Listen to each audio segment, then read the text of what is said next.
நீங்கள் கஷ்டப்பட்டு கையில் பால் கறக்கக்கூடாதுன்னு தான் ஒரு மிஷினை வாங்கலாம்னு பார்க்குறீங்க. ஆனால் அந்த மிஷினில் ஒரு நல்ல மிஷினாக பார்த்து எப்படி வாங்குறது, அதை எந்த கம்பெனியில் வாங்குறது, என்னெல்லாம் அந்த மிஷினில் பார்த்து வாங்குறதுன்னு தெரியாமல் தவிச்சிட்ருக்கீங்களா? ஒரு நல்ல மில்கி மிஷின் வாங்கணும்னா எதெல்லாம் பார்த்து வாங்கணும்னு சொல்கிறேன் கேளுங்க. ஃபஸ்ட்டு நம்ம பார்க்க போகிறது என்னென்னா, அது ஒரு பல்செட்ரு மாடல்னு பார்த்து வாங்க, அதுவும் அதில் வாட்டர் ப்ரூஃப்னு பார்த்துக்கோங்க. ரெண்டாவது விஷயம் என்னென்னா கிளா, அது 6mm இருந்தால் வாங்க, இல்லை வாங்கவே வாங்காதீங்க. மூணாவது விஷயம் என்னென்னா அதோட மோட்டார் உள்ள காப்பர் வெயிண்டிங் கொடுத்துருந்தாங்கன்னா வாங்க, இல்லை அலுமினியம் ஃபாயில் கொடுத்துருந்தாங்கன்னா அந்த மிஷினை வாங்கிடாதீங்க.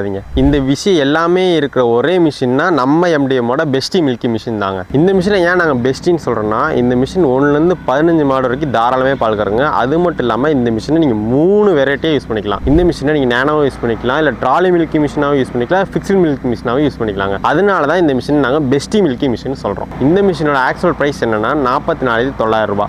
ஆனால் இதுவே இப்போ ஆஃபர் ப்ரைஸில் 29,900 ரூபா மட்டும்தாங்க. இந்த மிஷினை பற்றி இன்னும் நிறைய டீட்டெயில்ஸ் தெரிஞ்சுக்கணும்னு நினச்சிங்கன்னா இப்போவே ஸ்க்ரீனில் இருக்க நம்பருக்கு கால் பண்ணி உங்கள் மிஷினை புக் பண்ணிக்கோங்க.